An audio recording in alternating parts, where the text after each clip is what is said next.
He was called the Butcher of Prague.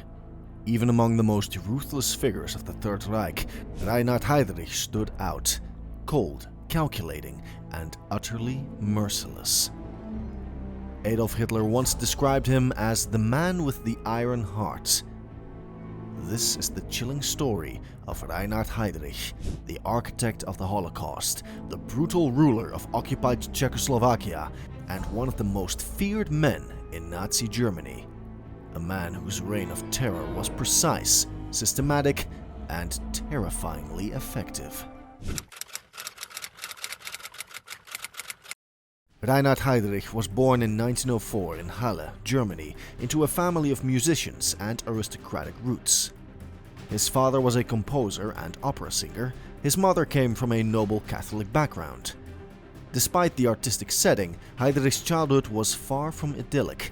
He was bullied for his shrill voice, his aloofness, and rumors that his family had partial Jewish ancestry, something that would haunt and enrage him for the rest of his life. These early humiliations, combined with a strict upbringing, instilled in Heydrich a need to dominate and a disdain for weakness. He joined the German Navy, where his talent for order and control stood out. But in 1931, he was dishonorably discharged for conduct unbecoming of an officer after a scandal involving a broken engagement. He was devastated. Unemployed and humiliated, he drifted, until he found salvation in a rising movement, the Nazi Party. In 1931, Heydrich joined the SS and quickly caught the attention of Heinrich Himmler. Himmler saw in him a cold, brilliant strategist. He tasked Heydrich with building the Sicherheitsdienst, or SD, the Nazi Party's internal intelligence agency. Heydrich flourished. He created an extensive network of informants, blackmailers, and saboteurs. He compiled detailed files on political opponents, Jews, clergy, Freemasons, and anyone considered undesirable. He didn't simply gather intelligence, he weaponized it.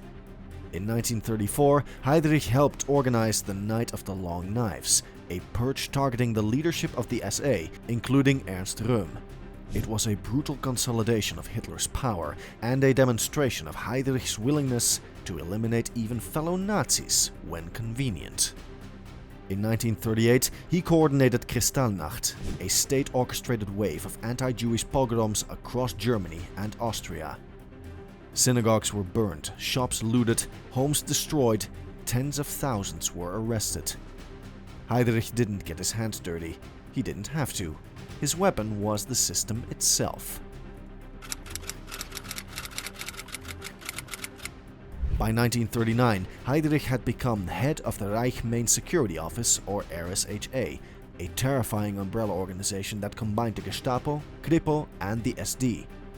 He was now one of the most powerful men in Nazi Germany, the architect of a surveillance state. He didn't scream like Goebbels or strut like Göring. Heydrich operated in silence, using paperwork, lists, and cold logic.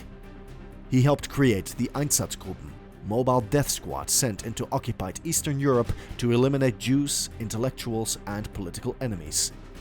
These were not soldiers in battle, they were executioners with typewriters, clipboards, and guns. Tens of thousands were murdered in forests and fields, executed with clinical precision.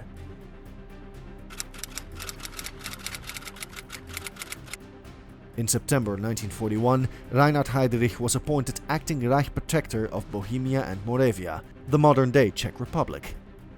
The region was a hotbed of resistance and industrial sabotage. Heydrich's mission? To crush dissent and ensure Czech industry served the Nazi war machine. He imposed martial law, ordered mass arrests, and held public executions to instill fear.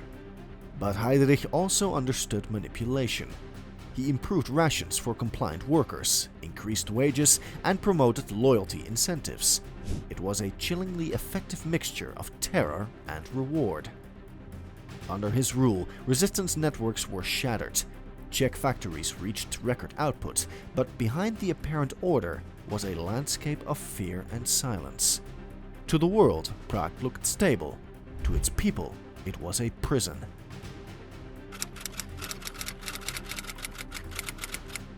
On January the 20th, 1942, Heydrich chaired the Wannsee Conference, a secret meeting of senior Nazi officials in a posh Berlin suburb. Here, the final solution to the Jewish question was formalized. Heydrich calmly laid out plans to deport millions of Jews to extermination camps. He presented quotas by country, outlined train routes, and established age and labor categories. There was no rage, no shouting, just calm administrative genocide. He took ownership of the plan. He was not a passive instrument, he was the designer.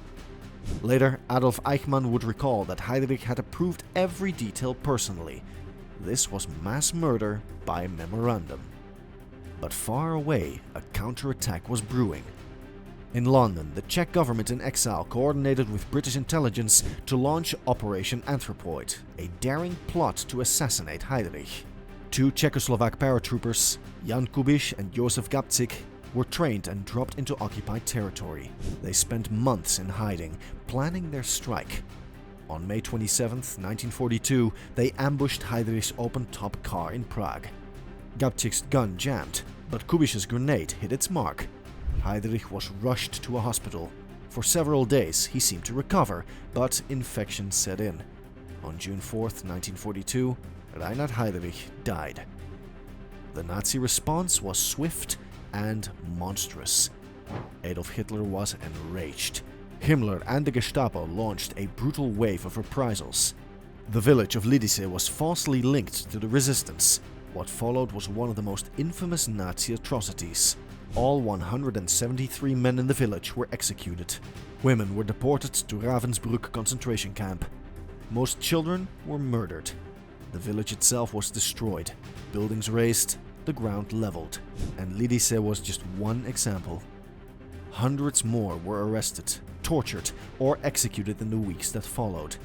Heydrich was dead, but he had dragged thousands into the grave with him. Though Heydrich was gone, his machinery lived on. Adolf Eichmann, his deputy, continued the mass deportations. Trains still ran, camps still expanded. At his own trial decades later, Eichmann would say, "Heydrich showed me how to do it. I just followed his design." Historians debate what might have happened if Heydrich had lived. Would the Holocaust have accelerated? Would his efficiency have expanded Nazi control even further? What's undeniable is that Heydrich was not just another Nazi.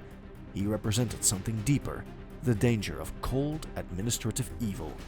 Reinhard Heydrich never faced trial. He died before Nuremberg, before judgment. But perhaps what made him most terrifying was what he lacked. He wasn't manic or unhinged. He didn't scream hate from podiums. He smiled. He strategized. He organized. He turned murder into policy. He killed with pens, files, and rubber stamps. Heydrich's story reminds us the most dangerous monsters often don't look like monsters at all. They wear tailored suits, they sit at polished desks, and they whisper while they plan horrors. Reinhard Heydrich's legacy is not just one of violence, it's one of warning. His genius was not charisma, it was efficiency. He showed how a man could turn a bureaucracy into a weapon of genocide. And that's what makes his story endure, because history does not always repeat through rage and war. Sometimes it repeats through silence, through order, through men in offices. This was the Gallows Archive, where we expose the darkest corners of forgotten history. Subscribe and join us as we shine a light into the shadows before they return.